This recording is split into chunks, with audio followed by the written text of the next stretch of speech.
Hello children, आज हम आपको parallel combination of resistance last class में बताए थे। कॉम्बिनेशन ऑफ रेजिस्टेंस के बारे में उसमें हम बताए थे कि कॉम्बिनेशन ऑफ रेजिस्टेंस दो तरह का होता है, एक सीरीज कॉम्बिनेशन होता है, एक पैरेलल कॉम्बिनेशन होता है। तो सीरीज कॉम्बिनेशन में इक्विवेलेंट रेजिस्टेंस का वैल्यू बता दिए थे। आज बताना है पैरेलल कॉम्बिनेशन ऑफ रेजिस्टेंस। इसमें बताना है इक्विवेलेंट रेजिस्टेंस का वैल्यू बताना है कि इक्विवेलेंट रेजिस्टेंस का वैल्यू इसमें क्या होगा। पहले देखिए, पैरेलल कॉम्बिनेशन ऑफ रेजिस्टेंस का मतलब क्या होता है। मान लेते हैं कि आपके पास 3 गो रेजिस्टेंस है, आपके पास 3 रेजिस्टेंस है।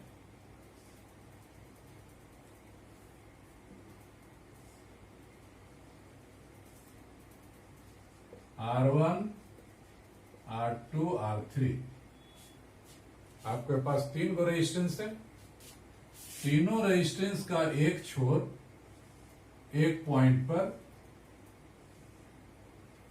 और दूसरा छोर दूसरे पॉइंट पर जब हम कनेक्ट कर देते हैं, जोड़ देते हैं, तो इस तरह का कॉम्बिनेशन को हम लोग कहते हैं पैरेलल कॉम्बिनेशन। 3 रेजिस्टेंस है आपका पास, तीनों रेजिस्टेंस का एक एंड एक पॉइंट पर, मान लेते हैं यहां ए पर है, दूसरा एंड दूसरा पॉइंट पर बी पर है। तो इस तरह के कॉम्बिनेशन को हम लोग कहते हैं पैरेलल कॉम्बिनेशन। अब इसका इक्विवेलेंट रेजिस्टेंस का वैल्यू क्या होगा, इसको निकालने के लिए हम क्या करते हैं, पहले तो इसको हम लोग एक कंप्लीट सर्किट बना देंगे। एक सर्किट बना देंगे, एक एमीटर जोड़ दीजिए, एक सेल जोड़ दीजिए। सेल का पोटेंशियल मान लेते हैं V है। तो मान लेते हैं यहां से I करंट जा रहा है, I करंट जा रहा है। तो कहता है कि सबसे पहली बात तो यह है, यह जो I करंट है जैसे यहां पर पहुंचेगा तो ये 3 भाग में बढ़ जाएगा, I1, I2 और I3। मतलब कह सकते हैं in parallel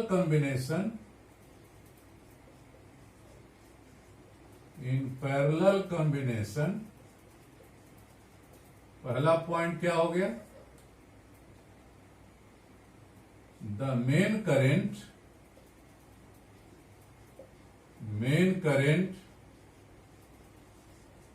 is distributed in different current.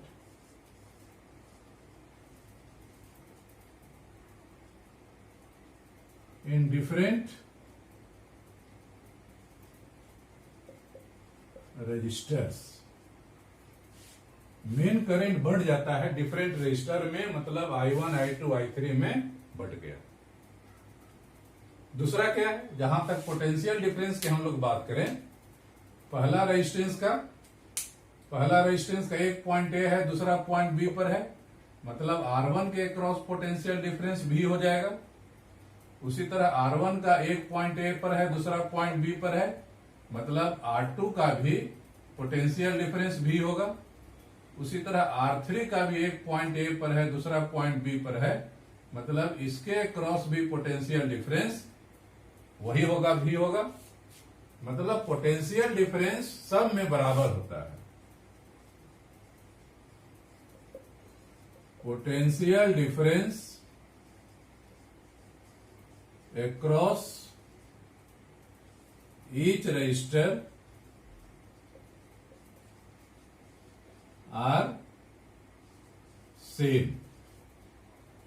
Potential difference हर एक रजिस्टर का क्या होता है, सेम होता है या इक्वल होता है, कह सकते हैं। तीसरी बात यह है, main current distributed in different resistance. तो ये डिफरेंट रजिस्टर में बढ़ जाता है, तो किसका करंट ज्यादा होगा, किसका करंट कम होगा। कहता है सिंस V इक्वल टू आई है, तो यहां क्या है, पोटेंशियल डिफरेंस तो सबका बराबर है, पोटेंशियल डिफरेंस बराबर है, मतलब V इक्वल टू कॉन्स्टेंट है,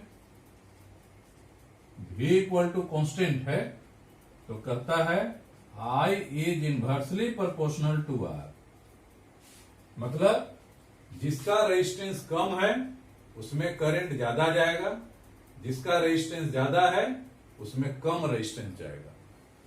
current is inversely proportional to R, क्योंकि यहां टोटल पोटेंशियल सबका कांस्टेंट है, तो सबका कांस्टेंट है तो टोटल पोटेंशियल कांस्टेंट हो गया, तो आई आर का वैल्यू कांस्टेंट हो गया, मतलब I is inversely proportional to R, मतलब पैरेलल ग्रुपिंग में, पैरेलल कॉम्बिनेशन में जो करंट जाता है, डिफरेंट डिफरेंट करंट जो बढ़ गया, तो जिसका रेजिस्टेंस कम होगा उसमें करंट ज्यादा होगा, जिसका रेजिस्टेंस का वैल्यू ज्यादा होगा उसमें करंट कम जाएगा। डी क्या कह सकते हैं, कह सकते हैं मेन करंट ही 3 पार्ट में बंट गया, इसलिए I equal to I1 plus I2 plus I3 होगा।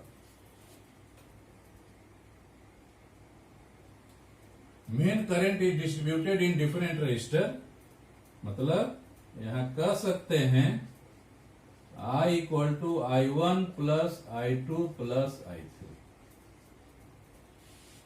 मेन करंट ही 3 पार्ट में बंट गया है, इसलिए हम लोग कहेंगे कि I equal to I1 plus I2 plus I3। अब जरा हम लोग ओम का नियम अप्लाई कीजिए। Applying Ohm's law for first resistor,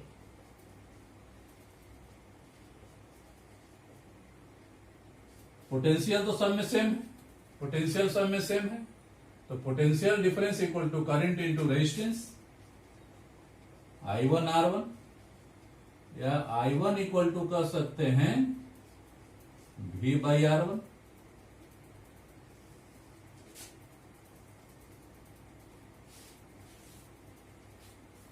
इसी तरह फॉर सेकेंड रजिस्टर के लिए क्या हो जाएगा,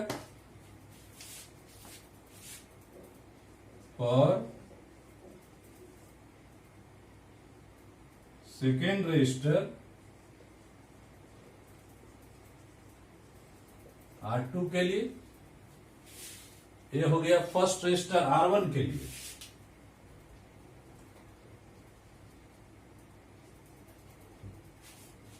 सेकेंड रजिस्टर R2 के लिए क्या हो जाएगा, पोटेंशियल डिफरेंस तो यहां भी वही है V, लेकिन इसमें करंट है I2, रेजिस्टेंस है R2, मतलब V इक्वल टू कह सकते हैं I2 इंटू R2, या I2 इक्वल टू कह सकते हैं V बाई R2। अब जरा थर्ड रजिस्टर के लिए देखिए, फॉर थर्ड रजिस्टर के R3 के लिए कह सकते हैं, क्या कहेंगे, इसके लिए भी तो पोटेंशियल डिफरेंस वही है, लेकिन करंट है इसमें I3, रेजिस्टेंस है R3, तो कह सकते हैं I3 इक्वल टू हो जाएगा V बाई R3। हो गया, पहला रेजिस्टेंस में करंट का वैल्यू हो गया V बाई R1, दूसरा रजिस्टर में I2 इक्वल टू हो गया V बाई R2, तीसरा रजिस्टर के लिए हो गया करंट का value I3 equal to V by R3। अब यह जो पैरेलल ग्रुपिंग है, इसमें मान लें कि इसका इक्विवेलेंट रेजिस्टेंस क्या है, तो इसका इक्विवेलेंट रेजिस्टर कुछ मान लीजिए,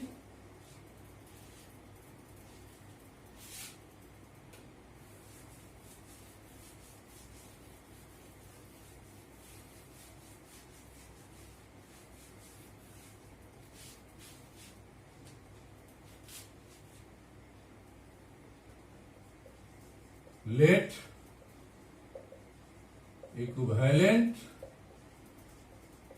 resistance in parallel combination H RP मान लीजिए, मान लेते हैं इसका इक्विवेलेंट रेजिस्टेंस का वैल्यू है आरपी। देन आप कह सकते हैं यदि ये सब का मिला करके मान लेते हैं इक्विवेलेंट रेजिस्टेंस है आरपी, तो इस इक्विवेलेंट रेजिस्टेंस का एक छोर ए पर होगा, दूसरा छोर बी पर होगा। तो कह सकते हैं V इक्वल टू हो जाएगा main current I into equivalent resistance RP, या I इक्वल टू कह सकते हैं V बाई आरपी। अब ये वैल्यू आप इस इक्वेशन में पुटअप कर दीजिए। पुटिंग दिस वैल्यू, ये वैल्यू आप पुटअप कीजिएगा तो I इक्वल टू है I1 plus I2 plus I3। I का वैल्यू कितना है? I का वैल्यू हो गया V बाई आरपी। I1 का वैल्यू है V बाई R1। I2 का वैल्यू है V बाई R2। I3 का वैल्यू है V बाई R3। अब क्या करेंगे?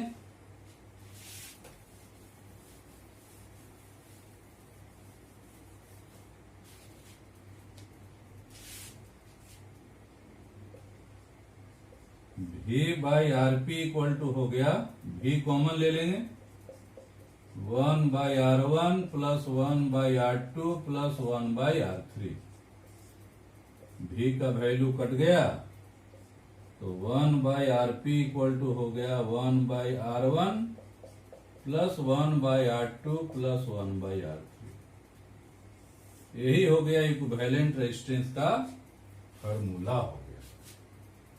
ये हो गया इक्विवेलेंट रेजिस्टेंस का फॉर्मूला। क्या है? 1 by RP equal to 1 by R1 plus 1 by R2 plus 1 by R3। ये तो हम लोग फॉर्मूला डिराइव किए हैं कितना के लिए? जब 3 रजिस्टर है तब। अब इसी तरह मान लेते हैं n रजिस्टर है, तो n रजिस्टर रहेगा तो क्या होगा? n रजिस्टर में हम लोग देखें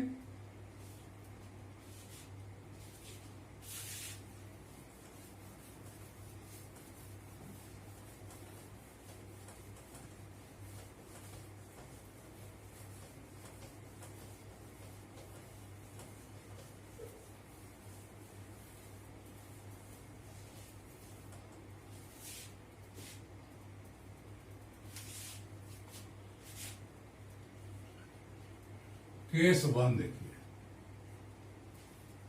मान लेते हैं n रजिस्टर है। If n register, if there are n registers are connected in parallel,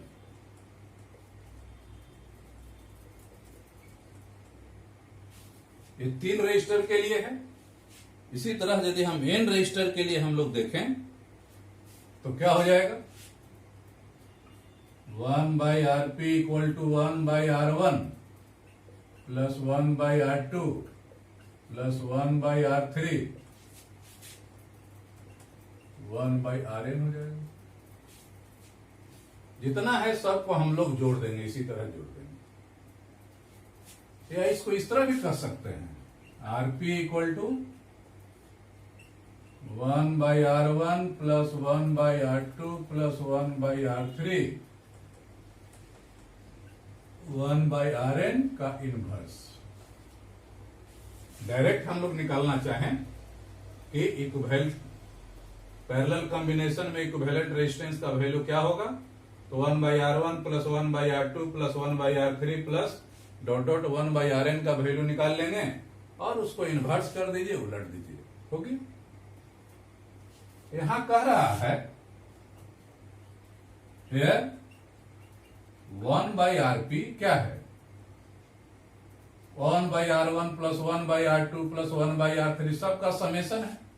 मतलब 1/ROP is greater than 1/R1, सबसे अलग अलग बड़ा होगा। तो 1/RP is greater than R1, या कह सकते हैं RP is less than R1, उलट जाता है। 1/RP इससे भी बड़ा होगा 1/R2 से, मतलब equivalent resistance is less than R2। इसी तरह हम लोग करें तो 1/RP is greater than 1/RN, सबसे बड़ा होगा, मतलब कह सकते हैं RP is less than RN। मतलब पैरेलल कॉम्बिनेशन में जो इक्विवेलेंट रेजिस्टेंस होता है, जितना भी रेजिस्टेंस आपको दिया हुआ है उसमें जो छोटा होगा उससे भी छोटा होगा। मतलब R1, R2, R3, R4, RN जितना भी वैल्यू दिया हुआ है वो सबसे जो छोटा होगा उससे भी छोटा होता है। मतलब कह सकते हैं in parallel combination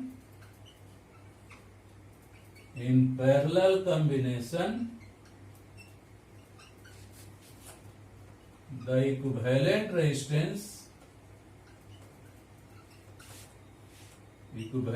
resistance is smaller than, छोटा होगा, smaller than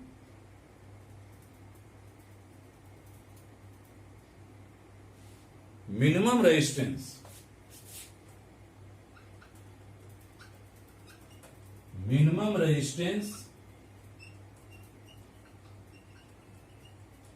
in given register. दिया हुआ रजिस्टर जो भी है, जितना भी रजिस्टर दिया हुआ है उसमें जो सबसे जो मिनिमम होगा उससे भी छोटा होता है पैरेलल कॉम्बिनेशन में। या सिंपल सा बात ये कह सकते हैं कि सीरीज कॉम्बिनेशन में रेजिस्टेंस वहां क्या होता था, लार्जर से भी बड़ा होता था, मैक्सिमम से भी बड़ा होता था सीरीज में। यहां क्या है, पैरेलल में मिनिमम जो है उससे भी छोटा होता है। तो कह सकते हैं कि सीरीज कॉम्बिनेशन में जो इक्विवेलेंट रेजिस्टेंस होता है बढ़ जाता है, और पैरेलल कॉम्बिनेशन में रेजिस्टेंस, इक्विवेलेंट रेजिस्टेंस का वैल्यू घट जाता है। ये तो हो गया। बहुत सारा रेजिस्टेंस है, तब हम लोग मान लेते हैं यदि दो रेजिस्टेंस है, दो रेजिस्टेंस के लिए एक फॉर्मूला हम लोग डिराइव करेंगे। या इसके पहले हम लोग देखें, ये तो हो गया N register, different N register. मान लेते हैं कि सब सिमिलर है, N similar register. Case 2,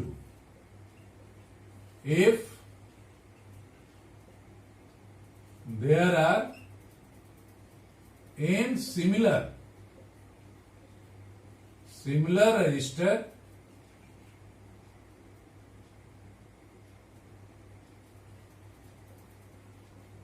connected in parallel। बहुत सारा रजिस्टर है, n रजिस्टर है, लेकिन सब रजिस्टर का वैल्यू बराबर है।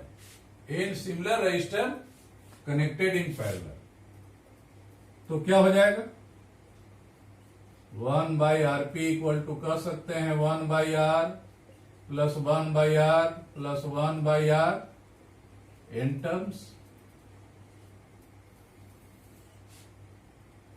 या कह सकते हैं 1/R को हम एन से मल्टीप्लाई कर दिए तो इक्विवेलेंट रेजिस्टेंस का वैल्यू हो जाता है R/N,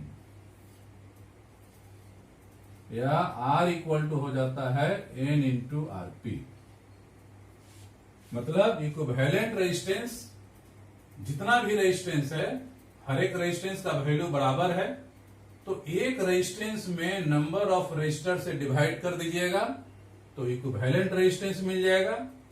और यदि इक्विवेलेंट रेजिस्टेंस आपको दिया हुआ है, आरपी इक्विवेलेंट रेजिस्टेंस दिया हुआ है, तो यदि उसमें नंबर ऑफ रेजिस्टर से मल्टीप्लाई करेंगे, एन से मल्टीप्लाई करेंगे, तो तो ईच रजिस्टर का वैल्यू आपको पता चल जाएगा। मतलब RP equal to R by N, या ईच रेजिस्टेंस का वैल्यू हो जाएगा एन मल्टीप्लाइड बाई आरपी, मतलब इक्विवेलेंट रेजिस्टेंस। ये तो हो गया एन सिमिलर रजिस्टर है तब, या एन डिसिमिलर रजिस्टर है तब। अब जरा हम लोग देखें फॉर 2 के लिए।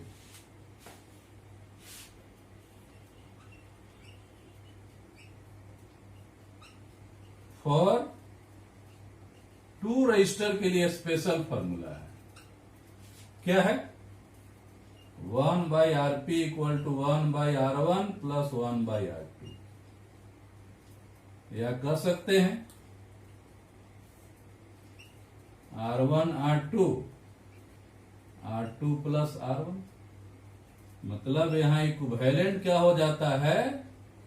R1 plus R2, R1 plus R2, product by summation.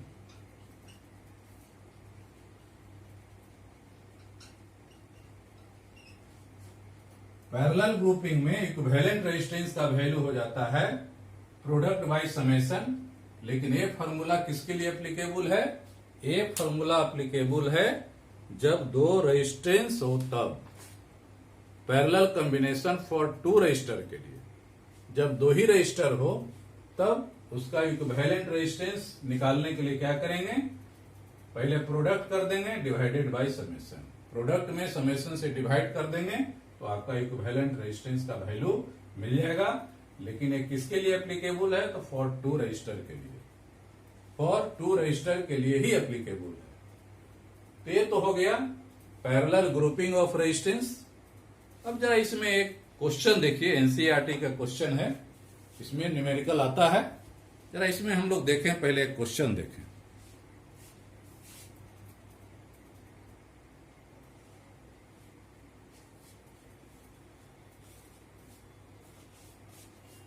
देखिए एक क्वेश्चन है, एनसीईआरटी का ही क्वेश्चन है। क्या कहता है? 3 register 2 ohm, 4 ohm and 5 ohm are combined in parallel। क्या कहता है?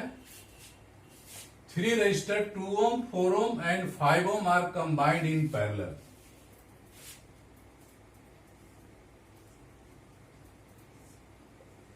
पहला है 2 ohm, दूसरा है 4 ohm,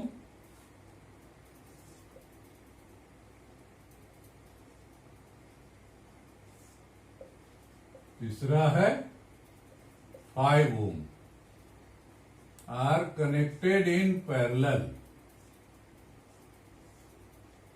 पैरेलल कनेक्शन कर दिया गया है,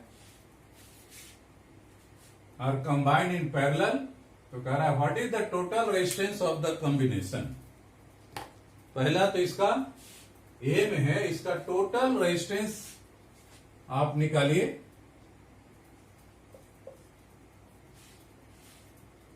what is the total resistance of the combination. Parallel के लिए फॉर्मूला जानते हैं, 1 by RP 1 by R1 plus 1 by R2 plus 1 by R3। R1 का वैल्यू है 1 बाई 2 हो गया, R2 हो गया 1 बाई 4 हो गया, R3 हो गया 1 बाई 5 हो गया। एलसीएम ले लें, 20 हो जाएगा एलसीएम। ये हो गया 10 हो गया, ये हो गया 5 हो गया, ये 4 हो गया। मतलब 19 बाई 20। 1 बाई आरपी का वैल्यू हो गया 19 बाई 20। तो इक्विवेलेंट रेजिस्टेंस का वैल्यू हो गया 20 बाई 19 ओम। इक्विवेलेंट रेजिस्टेंस मतलब टोटल रेजिस्टेंस का वैल्यू हो गया 20 by 19 ohm. There are 3 register 2 ohm, 4 ohm and 5 ohm are combined in parallel। तो कहता है what is the total resistance of the combination. Total resistance का वैल्यू हो गया, फार्मूला सीधा सीधे अप्लाई कर दिए, तो टोटल रेजिस्टेंस का वैल्यू हो गया 20 बाई 90। अब क्या कहता है, if the combination is connected to a battery of EMF 12 volt 20 volt, इसको हम एक बैटरी से जोड़ दिए। कितना बैटरी से? 20 वोल्ट से। 20 वोल्ट बैटरी से आप जोड़ दिए and negligible internal resistance negligible है, तो कह रहा है determine the current through each register and the total current drawn from the battery. Battery से टोटल करंट कितना गया? I, और यहां पर ये 3 भाग में जो बंट जाता है, तो तीनों भाग का वैल्यू बताइए, मतलब I1, I2 और I3 का वैल्यू बताइए। क्या कर सकते हैं? B, determine the current through each register, current through R1 कितना हो जाएगा? पैरेलल कॉम्बिनेशन में बताए थे सबका पोटेंशियल डिफरेंस तो ही है, सबका पोटेंशियल डिफरेंस भी है, रेजिस्टेंस R1 है, तो कह सकते हैं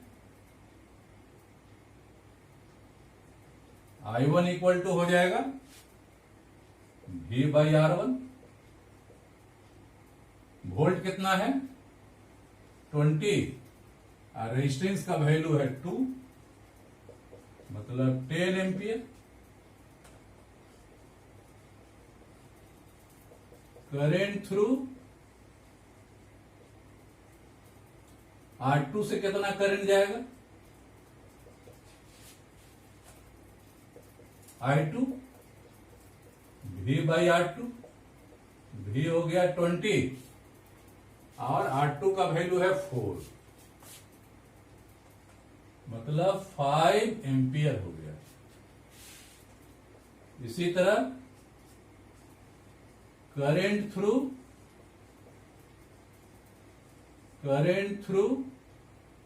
R3, तीसरा से R3 से कितना करंट जाएगा?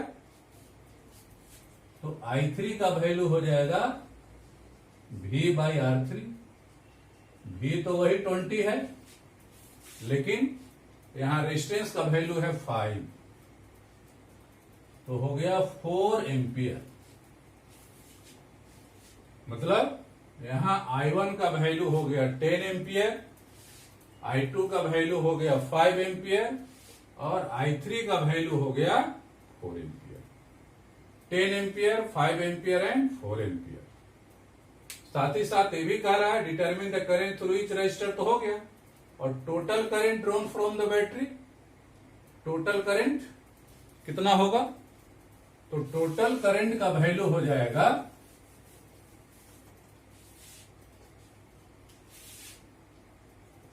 नाउ टोटल करंट का वैल्यू सबको जोड़ देंगे, I1 plus I2 plus I3। I1 कितना हो गया? 10 एम्पियर,